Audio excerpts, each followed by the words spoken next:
Jos jostain syystä kuvittelet, että pystysuoraan nousevat ja laskeutuvat lentokoneet ovat jotain uutta, niin olet totaalisen väärässä. Niin tehtiin jo vuosikymmeniä sitten ja niin teki vuosikymmeniä sitten tämä Dornierin koelentokone tuossa takana.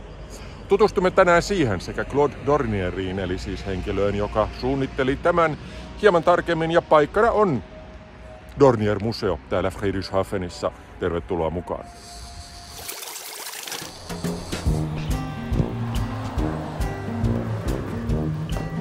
Zeppelinin lisäksi toinen suuri nimi täällä Friedrichshafenissa on Claude Dornier. Ja tietysti hänelle on omistettu täällä museo ja erittäin hyvä sellainen.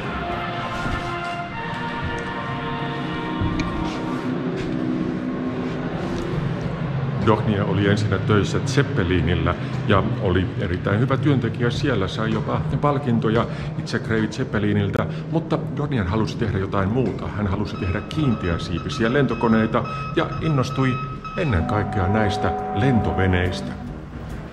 Dornier perusti yhtiönsä vuonna 1914 ja hän erikoistui tosiaankin lentoveneisiin. Kaikkein kuuluisin sellainen oli Dornier DOX eli DO10. Aikanaan jättimäisen suuri lentokone. 12 moottoria, 40 metriä pitkä, melkein 50 metriä leveä. Suurin lentoonlähtömassa noin 56 tonnia. Kone teki ensilentonsa 12. heinäkuuta 1929 ja lokakuussa samana vuonna 70. koelennollaan kone lensi 170 henkilöä kyydissään. Ennätys rikottiin vasta toisen maailmansodan jälkeen. Dornierin haaveena oli tehdä paljon näitä koneita ja myydä niitä ympäri maailman. Koneella tehtiinkin pari pitkää markkinointimatkaa, jopa Yhdysvaltoihin, mutta lopulta vain 3 konetta rakennettiin. 30-luvun lama painoi päälle, ja lentokoneet siirtyivät vähitellen käyttämään kiitoratoja kuivalla maalla, joten lentoveneet ne jäivät lentosatamiinsa. DOX-koneita tehtiin lopulta vain 3, joista enää jäljellä on vain osia ensimmäisen koneen pyrstöstä. Ne ovat tietysti esillä täällä museossa. Maailmansotien ajat olivat tietystikin kovin hankalia koko saksalaiselle lentokoneteollisuudelle ja ennen kaikkea Claude Dornierille, koska hän oli ranskalaista sukua. Hänen isänsä oli ranskalainen, mistä etunimi Claude myös on vihjaus. Dornier koitti pitää kovin matalaa profiilia toisen maailmansodan aikana, mutta joutui lopulta sitten, tai ainakin näin sanotaan, joutui lopulta sitten liittymään natsipuolueeseen, koska muuten hänen asemansa oli uhattuna. Claude Dornier suunnitteli lopulta useita pommittajia Saksan ilmavoimille ja myös erittäin nopean hävittäjälentokoneen, joka sodan loppuvaiheessa teki ensilentonsa, mutta ei tullut kunnolla käyttöön ennen kuin sota loppui. Onneksi voi sanoa niin, tämä ei tullut sotatoimiin.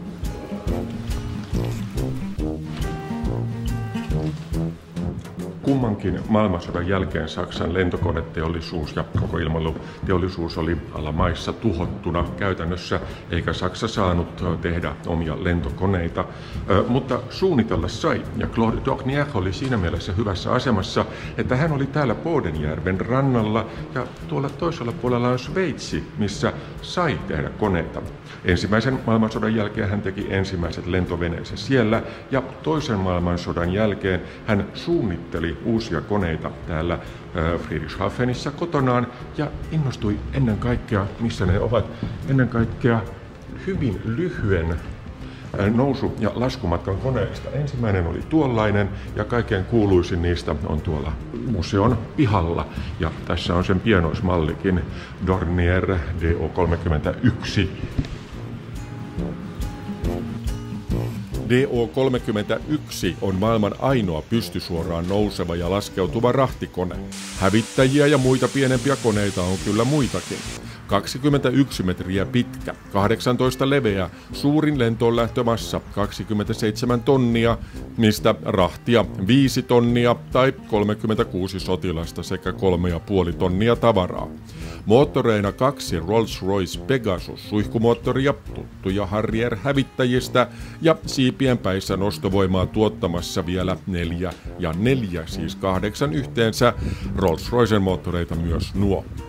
Kone pystyi lentämään 730 kilometrin tuntinopeudella 1800 kilometriä pitkän matkan ja nousemaan yli 10 kilometrin korkeuteen. Ensilentonsa DO-31 teki 10. helmikuuta 1967. Koneen tekemisen taustalla oli 1960-luvulla Saksan ilmavoimien tavoite saada itselleen paljon pystysuoraan nousevia ja laskeutuvia koneita, koska tuolloin ajateltiin, että mahdollisessa sodassa Neuvostoliittoa ja Itä-Saksaa vastaan Saksan kiitoteitä ja lentokenttiä tuhottaisiin, ja sen takia olisi hyvä päästä lentoon melkein mistä vain. Saksan ilmavoimat tutki myös pystysuoraan nousevia hävittäjiä, mutta halusi myös siis kuljetuskoneen. Nämä kaikki paljastuivat lopulta sitten hyvin kalliiksi, teknisesti monimutkaisiksi ja epäkäytännöllisiksi, joten hankkeesta luovuttiin. DO-31-projekti lopetettiin virallisesti huhtikuussa 1970 ja 2 lentänyttä prototyyppiä on nyt esillä museoissa. Ensimmäinen täällä Dornier-museossa ja toinen Münchenin luona Deutsches Museumissa. Ja sieltä muuten on tulossa myös video. Claude Dornier itse kuoli vuonna 1969 ja juuri samoihin aikoihin hänen yhtiönsä alkoi siirtyä ilmailusta myös avaruuspuolelle. Dornierista tuli Saksan ensimmäinen ja suurin avaruuslaitteiden rakentaja. Avaruuslaitteet, siis satelliitteja ja myös miehitettyihin avaruuslentoihin liittyviä laitteita, kuten tuossa takana on Hubble-avaruusteleskooppiin tullut kamera, ja toinen kuuluisa Dornierin tuote, johon Dornier osallistui, oli Space Lab, avaruussukkulan rahtiruumaan laitettu tutkimuslaboratorio, mistä tässä on pieni palanen. Kerron muuten Space Labista enemmän tällä videolla, jonka linkki on tuossa ylhäällä. Jostain syystä itse pidän kaikkein eniten heidän tekemisistään, tai siis laitteista, joita he olivat mukana tekemässä, on Giotto, ensimmäinen komeettaa hyvin läheltä tutkinut luotain, lensi Halleen komeetan ohitse, sekä Cluster, avaruussatelliitit ja ennen kaikkea Ulysses, ensimmäinen luotain ja tähän mennessä ainoa, joka on poistunut planeettojen ratatasosta ja käynyt tutkimassa aurinkoa sen napojen läheltä. Tässä siis Space Lab, ja tästä mennään eteenpäin täällä museossa isompaan halliin, jossa on myös esillä lentokoneita. Mennään tuonne alle. Siellä katorajassa on mallikappale Ulysseksestä, ei tietenkään oikea, kun se on siellä avaruudessa, mutta tuon kokoinen ja näköinen se oli varustettu yhdellä ydinparistolla, koska aurinkopaneelit eivät tuottaneet niillä etäisyyksillä kunnolla sähköä. Envisat, ERS-2, METO, kaikki ovat kuuluisia eurooppalaisia satelliitteja, joissa on varsin suuri osuus täältä Dornierilta. DO-29, ensilento vuonna 1958, oli eräs ensimmäisistä näistä konsepteista, joita Dornier teki, ja sen erikoisuus olivat moottorit ja laipat, jotka kääntyvät tuolla tavoin alaspäin, ja se pystyy siis nousemaan ja laskeutumaan hyvin lyhyeltä kiitotieltä, ei ihan pystysuoraan, mutta melkein. Ja tuon perusteella oli tarkoitus tehdä tuolla katossa olevan koneen kaltainen varsinainen käyttö, lentokone DO-30, joka olisi ollut sitten Saksan ilmavoimille kuljetuskone. Ja sitten alakertaan. Siellä on se DO-29. Toisen maailmansodan jälkeen ensimmäinen saksalaiskone, jota tehtiin sarjatuotantona, oli Dornier 25, mutta niitä ei saanut tehdä täällä Saksassa, vaan ne tehtiin Espanjassa. Tässä takana on sen myöhempi versio, Dornier 27, joka on tällainen metallirunkoinen pienkone, jossa on tilaa sisällä jopa 8 ihmiselle, ja se sopii oikein hyvin paitsi sotilaskäyttöön, niin myös esimerkiksi laskuvarjohyppääjille. AlphaJet-kone tässä takana on ranskalais-saksalaista yhteistyötä. Dornierin lisäksi siinä oli mukana Breguet ja Dassault Ranskan puolelta.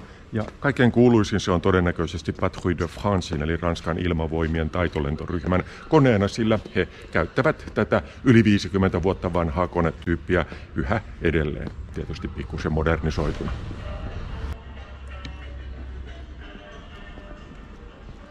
Ja sitten tämä Dornier Val lentovene, joka on puolestaan kuuluisa siitä, että vuonna 1925 norjalainen tutkimusmatkailija Roald Amundsen ja hänen lentäjänsä, jonka nimeä nyt en muista tässä, ottivat 2 kappaletta tällaisia koneita ja lensivät niillä huippuvuorille tekemään napatutkimusta ja pohjustamaan myöhemmin laivoillaan tekemiä tutkimusmatkoja. Aikamoista staminaa vaatii lähteä näillä menemään sinne huippuvuorille ja Pohjoisen jäämeren olosuhteisiin. Kannattaa katsoa muuallekin kuin kameraan. Nimittäin tämä kone tässä takana on Merkur 1 vuodelta 1925 niiltä paikkeilta. Oli Dornierin matkustajalentokone-konsepti. Näitä tehtiin muutamia Lufthansalle. Matkustajapaikkoja tässä koneessa oli peräti 6 kappaletta. Kauniin näköinen lentokone, ja tämä on kuuluisa muuten siitä, että sveitsiläinen lentäjä Walter Mittelholzer lensi, siinä on matkustamoa pikkuisen, niin Walter Mittelholzer lensi tällaisella koneella yli Afrikan, ja myöhemmin sai päähänsä sitten perustaa lentoyhtiön nimeltä Swissair sinne Sveitsiin. Valitettavasti Swissairia ei enää ole, mutta no, tämä kone on kuitenkin täällä. Nämä laipat tässä takana ovat hyvä esimerkki siitä, kuinka Dornier koitti keksiä aina tällaisia aerodynaamisia vempeleitä koneisiinsa. Ja kun katsoo tätä, niin voi ymmärtää oikein hyvin sen, minkä takia myöhemmin hän ja hänen yhtiönsä erikoistuivat sitten näihin lyhyen laskeutumis- ja nousumatkan koneisiin. Viimeinen isompi laite täällä alhaalla hallissa on tämä. Se oli Space Lab, tähän avaruussukkulan rahtiruumaan laitettavaan tutkimuslaitekonseptiin kuulunut ulkoinen paletti tai palletti. Tuossa ylhäällä näkyy tuollaiset näpykät, joiden avulla se kiinnitettiin sukkulan rahtiruumaan. Ja tämä laite on infrapuna-alueella toimiva aurinkoteleskooppi. Dornier ei ole suinkaan tehnyt koko tätä laitteistoa, vaan tähän ainoastaan systeemit, joiden avulla tätä pystyttiin suuntaamaan erittäin tarkasti kohti kohdetta, tässä tapauksessa aurinkoa, mutta muutakin tällä pystyttiin katsomaan. Tämä pänikkä tässä vieressä muuten, tämä on heliumsäiliö, koska infrapunateleskooppia täytyy jäähdyttää, eli tästä tuli heliumia ja se meni tuonne ylös teleskooppiin ja näin teleskooppi ja ennen kaikkea sen havaintolaite, siis kamera, pysyivät viileinä. Dornierin ja ranskalaisten yhteistyö ei suinkaan loppunut tietenkään pelkästään Alpha-jettiin, vaan Dornier ja Préchet tekivät yhdessä tämän Atlantic-nimisen lentokoneen, jota käytettiin sukellusveneiden etsintään ja merivalvontaan. Jännää, tänne voi tulla sisälle. Tältä näyttää merivalvontakone. Takatähystäjän paikka, vaatesäiliöt, toiletti, keittiö, ruokapöytä, maku- ja lepotiloja varamiehistölle varmaankin, koska täällä on todennäköisesti tuplamiehistö siten, että työtä voidaan jatkaa koko ajan. Ja sitten työpisteitä, merikartta ja elektroniikkaa, printerit, sonar nähtävästi on tässä, eli tuolla pystytään näkemään, onko sukellusveneitä, ilmastointilaitteita täällä tulee toimeen ja sitten ohjaamo. Ja tässä erikoisuus on se, että tuonne alas voi mennä. Tuo navigaattorin kautta tähystäjän paikka on varmasti paras paikka tässä koneessa. Voi hyvin kuvitella siellä meren päällä kauniina päivänä tai itse asiassa iltana, kun aurinko laskee, niin maisema tuolta on varmasti aivan mahtava. Suomalaisittain kaikkein kuuluisin Dornier on tämä tässä näin, Dornier 228, joita Rajavartiolaitoksella on muutama käytössään. Tältä ne näyttävät lähietäisyydeltä katsottuna. Kupoli-ikkuna on kätevä, koska siitä voi katsoa alas ja ylös ja sivuille. 2 moottoria, metallirakenne, nousee ja laskeutuu myös hyvin lyhyeltä kiitoradalta. Ja tämän Dornierin erikoisuus ovat tietysti nämä siivenpäät. Eli kun Dornier lentää taivaalla, niin sen kyllä erottaa sieltä hyvin selvästi, kun katsoo nimenomaan siipiä, jotka ovat pikkuisen erilaisia kuin koneessa yleisesti ottaen. Dornier 328 oli tarkoitettu 228 työn jatkajaksi, modernimpi versio siitä. Tässä näkyy suihkumoottoreilla varustettu versio tästä koneesta. Alkuperäinen oli potkuriturbiineilla ja näitä ei ole tehty sen jälkeen, kun Deutsche Aerospace-yhtiö, joka näitä teki loppuvaiheessa, meni konkurssiin tai käytännössä myytiin muualle. Mutta juuri nyt täällä Saksassa on uusi yhtiö, joka on aloittamassa näiden koneiden uustuotantoa, tietysti hieman modernisoituna. Tämän kokoisille pienille liikennekoneille on tilausta. Käydäänpä katsomassa tätä sisältöä. Video siinä pyörii. Siinä on ohjaamoa. Tyypillistä tällaista 80-luvun lopun, 90-luvun alun ohjaamoa. Pieni matkustamo. 2x1 penkkiä. Pieni toiletti on täällä ja pieni tarjoomo, jotta voi tehdä kaffetta ja varauduskäynti. Ja tuossa takana näkyy paineseinä. Jokaisessa koneessa on itse asiassa tällainen isompi tai pienempi, ja tämä paineistettu osa lentokoneen matkustamoa loppuu tähän, ja siellä keskellä on sitten varoventtiili, että jos tulee ylipainetta, niin se paukahtaa auki ja päästää ilmaa sisälle.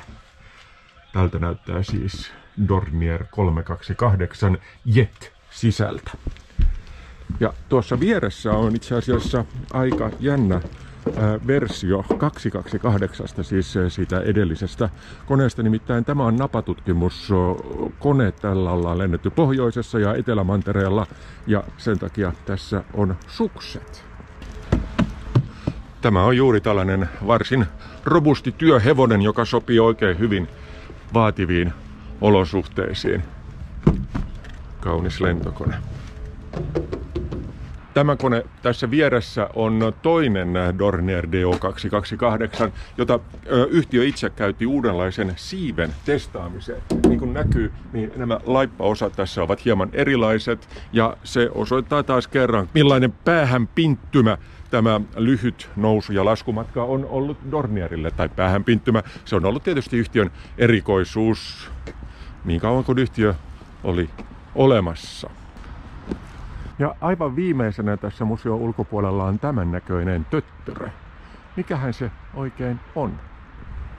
No, tämä töttörö, tämä on Ariane 5 kantoraketin nokkaan laitettu sovitin. Sellainen, että tähän alas voidaan laittaa yksi satelliitti, sitten laitetaan tämä päälle ja toinen satelliitti voidaan laittaa tuohon tämän yläpuolelle kiinni. Eli näin ollen Ariane 5 pystyy laukaisemaan 2 satelliittia, itse asiassa loppuvaiheessa vielä useampiakin, mutta tämän sovittimen avulla pystyttiin laukaisemaan 2 satelliittia yhdellä laukaisulla, mikä aikanaan 90-luvulla oli varsinainen mullistus. Aikaisemmin satelliittia laukaistiin vain yksi kerrallaan raketilla, mutta Ariane 5 pystyi näin viemään 2 esimerkiksi suurta tietoliikennesatelliittia samalla laukaisulla avaruuteen.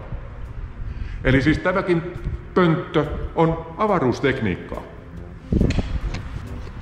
Noin. Tämä Dornier-museo sijaitsee täällä Friedrichshafenin lentoaseman luona. Tuolla toisella puolella siellä näkyy suuri messukeskus, ja itse asiassa syy, minkä takia olen jo useampiakin kertoja, varmaan 20 kertaa ollut käymässä täällä Friedrichshafenissa. Aina syksyisin siellä on Eurobike-messut, tai ei enää, nykyisin ovat Frankfurtissa, mutta kuitenkin olivat tuolla, ja lisäksi Aero lentokonemessut aina keväisin. Ja siinä vieressä näkyy myös Zeppelin tekstillä varustettu suuri hangaari, ja sen sisällä on Zeppelin NT, eli Zeppelin New Technology ilmalaiva, joka tekee täällä kesäisin paremmalla säällä turistilentoja, eli sen kyytiin pääsee ja voi tehdä sitten kauniin kiertokäynnin tuolla Bodenjärven yläpuolella. Yhtiö ajatteli, että näitä laivoja, siis ilmalaivoja, tultaisiin tekemään enemmänkin, mutta eipä ole löytynyt kovasti markkinoita, mutta kenties tulevaisuudessa ilmalaivoissakin on vielä mahdollisuuksia. Mutta tämä täältä Friedrichshafenista, tässä tämä aika pitkäksi nähtävästi venähtänyt video taas kerran. Ei muuta kuin kiitoksia kovasti seurasta. Jos tämän kaltainen sisältö kiinnostaa, niin tilaappa kanava, kerro muillekin, klikkaa alhaalta kelloa, jotta saat aina tiedon uusista videoista. Ja nyt ei mitään muuta kuin kiitoksia ja auf Wiedersehen tai tschüss.